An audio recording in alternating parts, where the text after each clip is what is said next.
Hey, what's going on, guys? Jeff Naturally Caffeinated here. So today we're going to be talking about the YZ250 project bike that I bought. What we're going to be doing is we're going to be working on the transmission.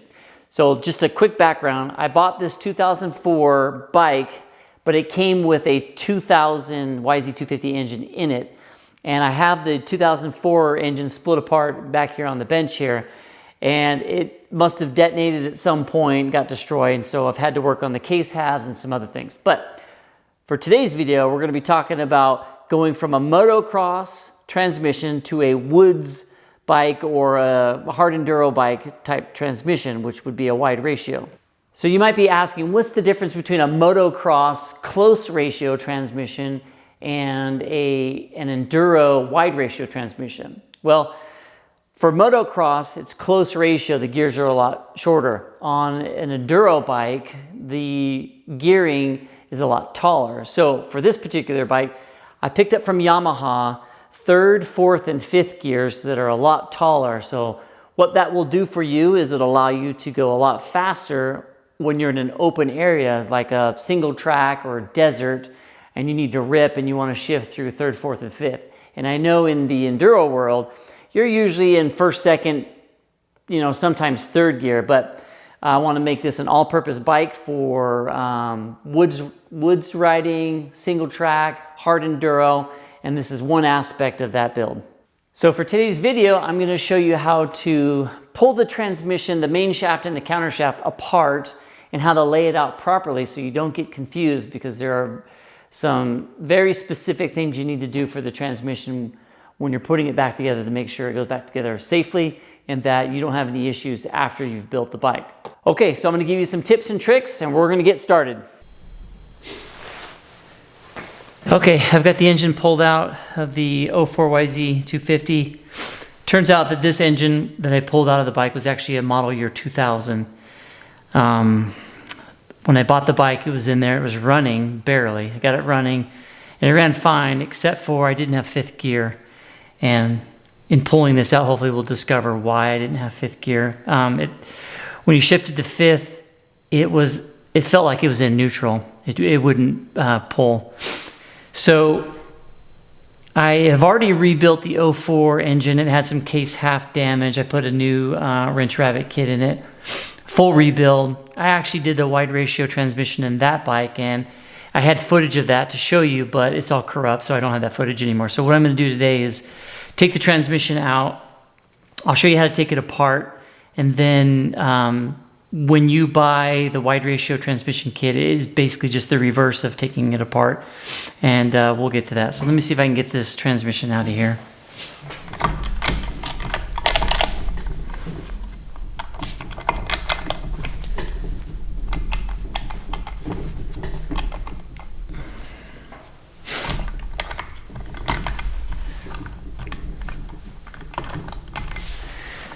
Let's see, give it a little encouragement here. There we go. All right.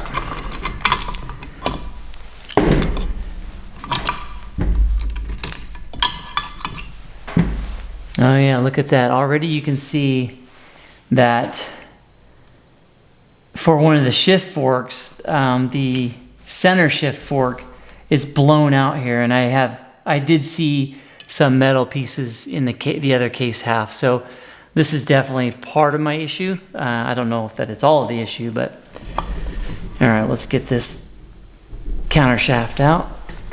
There we go. All right, I'm gonna move this case half out of the way.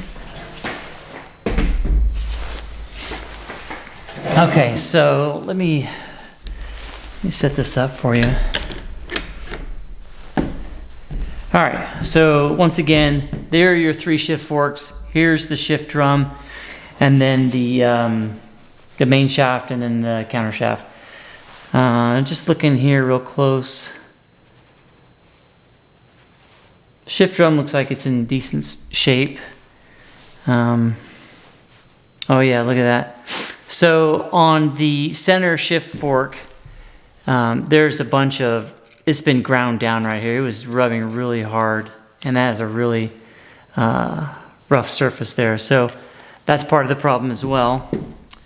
and then some more damage here, and then this thing is ground. There's a groove in there as well. So obviously my shifting issues were that. This one looks like it's in okay shape. Okay, so to pull the transmission apart,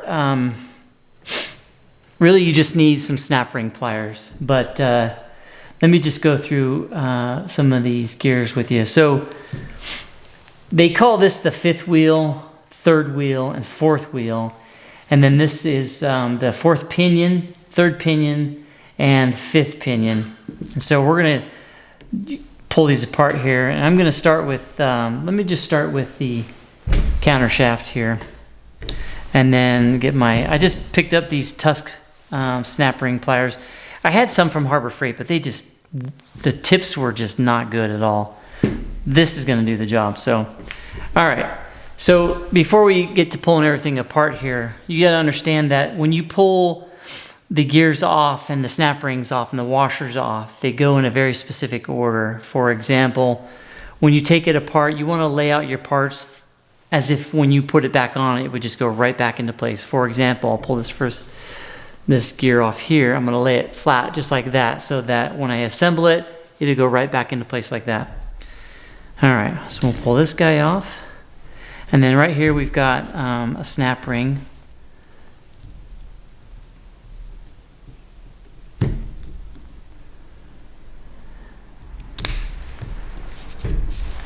Make sure you can see that. So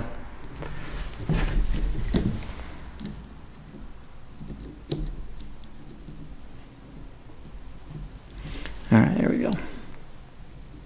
Can be a little tricky, you just got to be patient with these snap rings. Okay, remember the orientation is this. So I pull it off like this, and let me just give it the proper orientation. So then I want to lay this out just like that. All right, so when pulling this one off here, you'll notice there's a spacer right here. So put that down, and then put that down there. And then we've got one more gear here. And let me get these out of the way. All right, and then we've got another snap ring. Now this snap ring doesn't have holes, it has grooves in it. And let's see if we can get that pulled off here. So just using the same snap rings, you just have to go in the groove there. All right. And again, sometimes this can be a little tricky, and you may need to,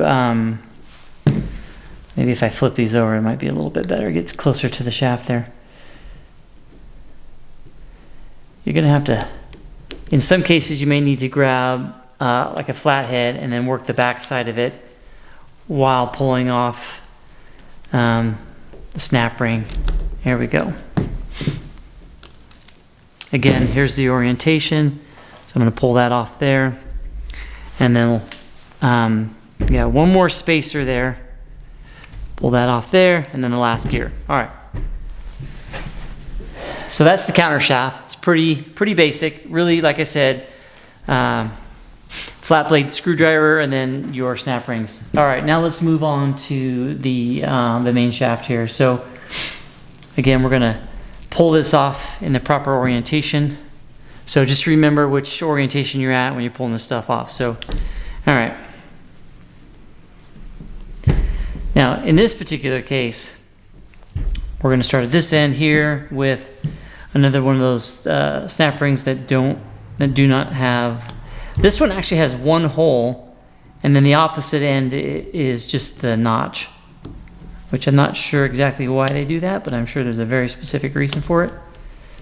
So, all right, here we go. Boy, this is, try this.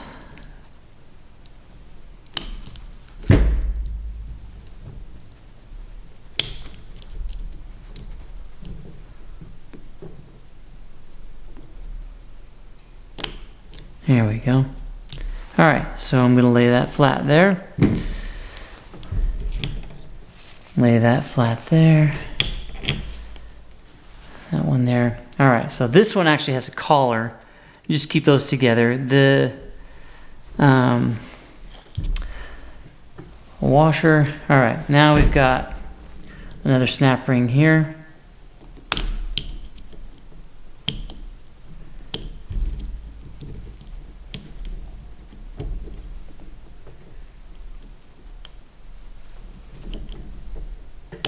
So what happens is, as you're opening up the snap ring, it distorts, it flexes, and it just can be challenging to work with. There we go.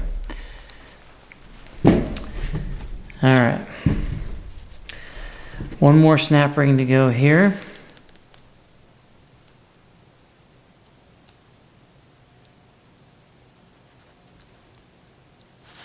Keep forgetting I need to flip it over so it stays close to the shaft.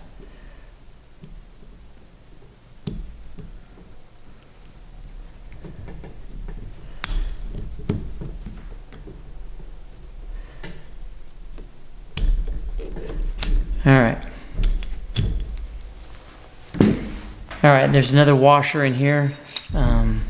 Again, just keep the orientation proper.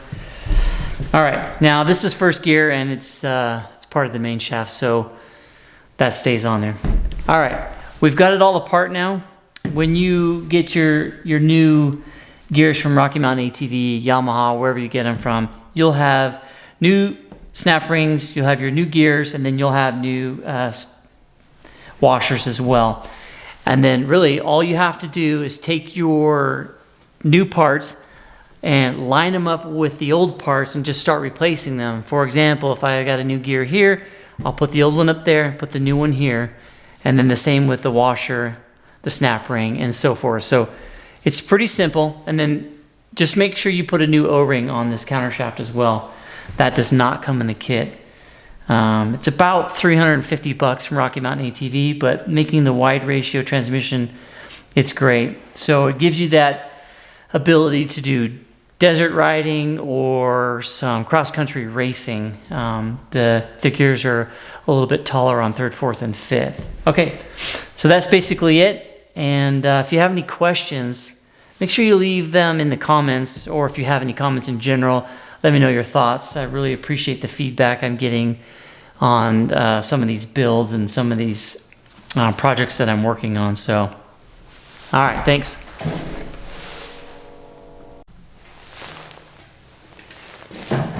All right, so now let's talk about why my bike, when I shift into 5th gear, won't stay in 5th gear. So, if you take a look at these dogs here, compared to what they call the window here, you can see that there is some pretty significant damage here. First of all, there's quite a bit of wear on these dogs. I mean, these things are really ground down. The edges are rounded, which creates like a ramp type condition. So when you shift into 5th gear, these ramp 5th gear up and out, so it acts like neutral. And then here are the windows, and leading up to these windows, these edges right here are super scored, and they are also rounded. So again, what's happening is when I'm shifting into 5th gear, basically what happens is when you put the load on, it then kicks it back and slides right back out. So I'm pretty certain that my 5th gear issues are right here. So on the new transmission, those were all replaced, and that transmission looks great. But on this old transmission, when I rebuild this transmission for the wide ratio, I will need to replace all of these worn parts. And so you can see also on these parts, it's starting to wear as well. These will all need to be replaced. Okay, and then one more last tip I want to give you with these snap rings is when you're putting these back together, keep in mind there's a sharp edge here, and then the other side's rounded. That has to go on specifically with the sharp edge facing the gear so that it doesn't get kicked off. Now, I'm sure it's rare that it would ever do that, but in case there's a heavy load and the gears push on this snap ring, or if your snap ring is worn and this gap is actually larger than it used to be, then there's a chance that if the smooth side is facing incorrectly, that this could get kicked off, and then you'll have some major destruction within the engine. So make sure you get all new snap rings, washers, and that you make sure that the sharp edge faces the gear. All right, hope you appreciate this little tips and tricks and tutorial on the wide ratio transmission build, and that you get the opportunity to do this for your machine as well. All right, thanks guys.